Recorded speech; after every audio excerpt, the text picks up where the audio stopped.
You're watching CW Montana. This is the MTN 9 o'clock news. Good Friday evening. Thanks for joining us tonight. I'm Russ Riesinger, a Lodgegrass man behind bars and facing a number of serious charges after a number of serious accidents Thursday evening in South Billings. 36-year-old Nathaniel Tucker was taken into to jail after being released from the hospital. He's facing 5 felony charges, including criminal endangerment and negligent vehicular assault. Tucker was driving a pickup that hit a construction worker on South Billings Boulevard. The suspect tried to drive off, hitting 2 more vehicles, trying to run again before he was finally taken into custody. Tucker's also charged with a number of misdemeanors, including driving under the influence, 3rd offense. No word on the condition of the construction worker and another person who was transported to the hospital. As states across the nation continue to assess their reopening plans, the U.S. death toll from the coronavirus has now topped 51,000. In Georgia, businesses such as nail salons opened Friday, while other states work on gradually reopening their economies. Michael George reports from New York. Augusta, Georgia salon owner Tara Glynn says her staff will do everything possible to keep people safe from the coronavirus. If you are very concerned about getting it, then we ask you to stay home and don't come. Glynn's salon and others across the state are among businesses such as gyms, tattoo parlors, and bowling alleys allowed to reopen on Friday. But outside the governor's mansion, drive-by protesters jeered the reopening and Governor Brian Kemp. Oklahoma and Michigan also had limited reopenings Friday, and Monday, Tennessee, Minnesota, and Colorado will join them. President Trump on Friday praised efforts by a number of states to restart their economies, while urging people to remain cautious. We ask every American to maintain vigilance and hygiene, social distancing, and voluntary use of face coverings. Earlier at the White House, NASA officials demonstrated new innovations, like this ventilator made from just 80 parts, compared with hundreds in traditional ventilators, and a device that sterilizes every surface in a room in about an hour.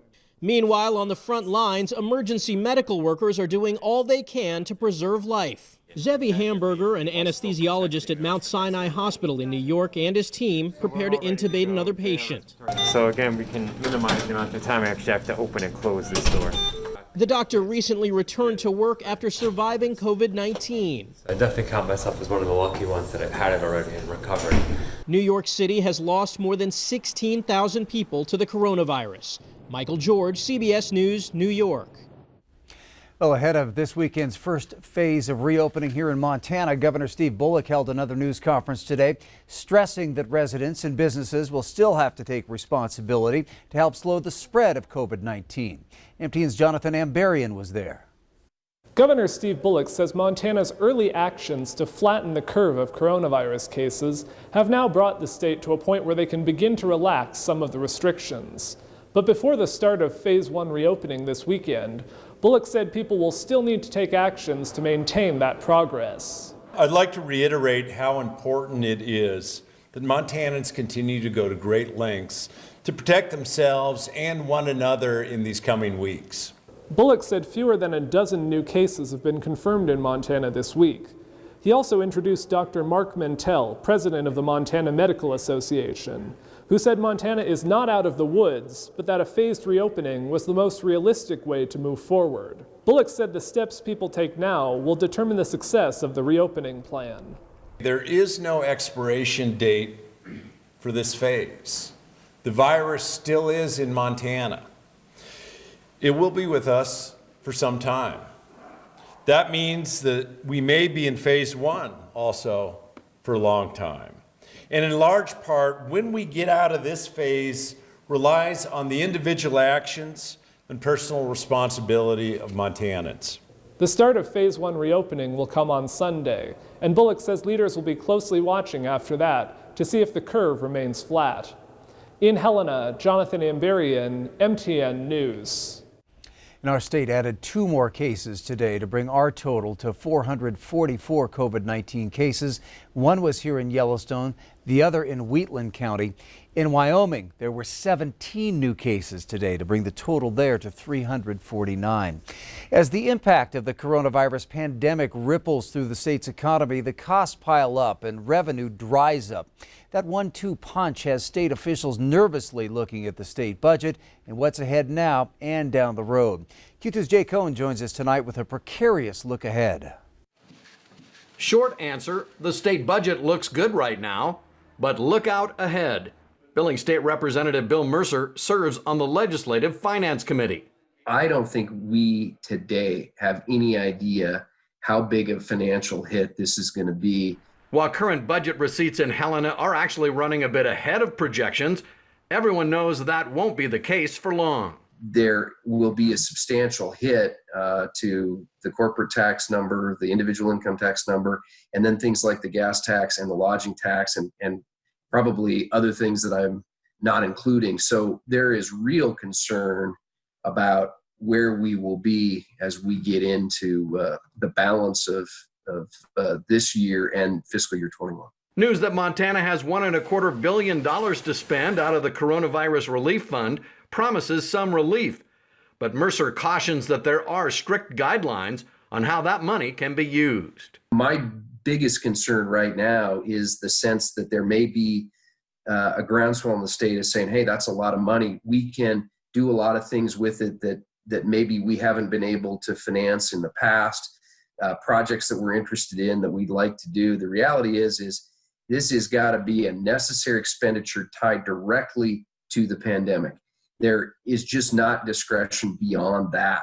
Billings businessman Scott Brown is a member of Governor Bullock's Coronavirus Task Force, working on how to throw a lifeline to small businesses who have yet to get any federal aid. There are a lot of businesses that are not only impacted now, but will be impacted into the future. So we're trying to come up with a way to provide funding to keep those small businesses afloat. Perhaps the biggest question is, how long will the downturn last? When will the public feel comfortable shopping and traveling again? I think I'm more pessimistic now than I was a couple weeks ago. And now people are talking about maybe next spring, somewhat getting back to normal, maybe even after that.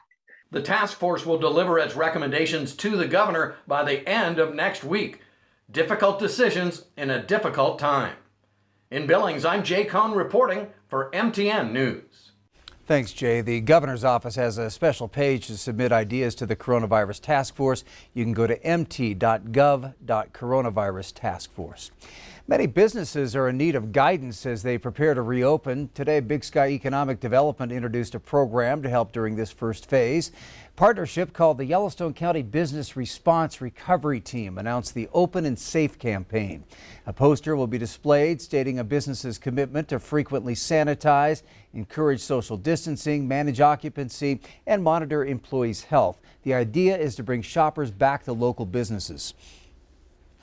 We're highlighting the businesses that have made this commitment to public health and also trying to make these consumers feel safe visiting these businesses again. It's a voluntary pledge from local businesses to take meaningful steps towards a new normal and to operate in ways that protect themselves, their employees, and their customers. The Open and Safe campaign is quite frankly brilliant. It's a way to say that all of our businesses that are willing to take that pledge are recognizing that open is not enough, safe is not enough. We need to be both. We need to be open and safe. The Yellowstone County Business Response Recovery Team held Zoom meetings with about 130 businesses over the last 2 days. More meetings are planned for Monday and Tuesday, and David J. will have more on this story tonight at 10 on Q2. And you can catch all of the stories in the Rebound series on our website, ktvq.com. School boards across the area starting to make decisions on how the rest of the year will look. The Huntley Project School District's Board of Trustees voted today to officially continue online and off-site learning for the remainder of the school year. Meanwhile, Laurel's Schools Superintendent confirmed that she's recommending the same plan of action there for the Laurel School District. School District 2 in Billings will have a final decision on Monday at their school board meeting. A class action lawsuit is filed in Yellowstone County Federal Court as dozens of Montana parents express concern and frustration with a Montana travel company over the cancellation of students' school trips. Now, in court documents, plaintiffs in Billings and Kalispell accuse Global Travel Alliance, which operates in Montana and several other states, of misuse and breach of its own contract cancellation policies as a means to profit from the COVID-19 pandemic. Global Travel Alliance works with school districts to lead education travel to Washington, D.C., Costa Rica, and Europe. Plaintiffs also say kids worked hard all year to raise money for that trip, some of which they will not get back. Well, the complaints come after a school trip was called off due to travel restrictions over COVID-19, and only a partial refund was offered from the company, Global Travel Alliance, which is headquartered right here in Billings. MTN Chief Investigative Reporter Andrea Lutz looks deeper into the issue. The Montana Office of Consumer Protection tells me there are 60 complaints against Global Travel Alliance, and there is an active investigation. This after Montana parents have said it is not their fault that their students' school trips have been canceled because of coronavirus. So why should they have to pay for it? You know, we're living in really unusual times, and I feel like unusual circumstances call for unusual accommodations. Mom Julie Robles says she's already paid over $4,000 for a 2-week school trip to Europe in June that her son obviously can't attend. But for now, Global Travel Alliance is sticking to the standard cancellation policy, which is to withhold 30% of the overall trip cost for anybody who cancels this close to the date, the departure date. But we didn't actually cancel. So that's where things get really interesting. She and other parents were first given this email on April 21st from Global Travel Alliance, asking participants to choose a cancellation option. Option 1 says the traveler could be eligible for a voucher good for 75% of the cost of the trip for the following year. Or Option 2 cancels the trip completely and they'd get a 70% refund. We received a reminder email of the standard cancellation policy, and the COVID-19 stuff had actually already started, so the timing was interesting. Julie feels sticking to the policy is unfair considering the unforeseen impact of the virus. So I have a hard time understanding how they can rationalize keeping 30% of every child's trip cost, which is $1,257. I don't understand where that $1,257 is going, and when you multiply that times 18 kids, it means Global Travel Alliance is pocketing over $22,000. But those with global travel tell MTN Investigates the travel industry is among the hardest hit, passing along this statement that reads in part, planning a group trip requires making financial commitments to our vendors months in advance. Our standard cancellation policy takes into account those commitments. Company officials say they've got 50 employees and none have been laid off or furloughed because they're working with vendors to get refunds back. But Julie says Global Travel hasn't made that clear to parents at all. Now, they maintain that they have some costs that contribute to meeting $22,000, but I haven't seen a list. I don't understand exactly what those costs are. I have a hard time with a business owner feeling okay with taking $1,257 from 18 eighth graders in order to float the business. She says for now, parents impacted at her school are teaming up to take their complaint higher. I think collectively we may be represented by a single person from the Bozeman School District who is now in contact with that Office of Consumer Protection. I did have a lengthy conversation this week with the president of Global Travel Alliance, who tells me they have since sent back millions of dollars in costs. And he also says they're now working with their own nonprofit to find relief funds. For MTN Investigates, I'm Andrea Lutz. Thanks, Andrea. And still to come on tonight's 9 o'clock news, we're going to take you on a journey to Hawaii for some good food right here in Billings. Find out what's on the menu in We're Open. But first, Bob's in with your full weekend forecast, and it's a beauty.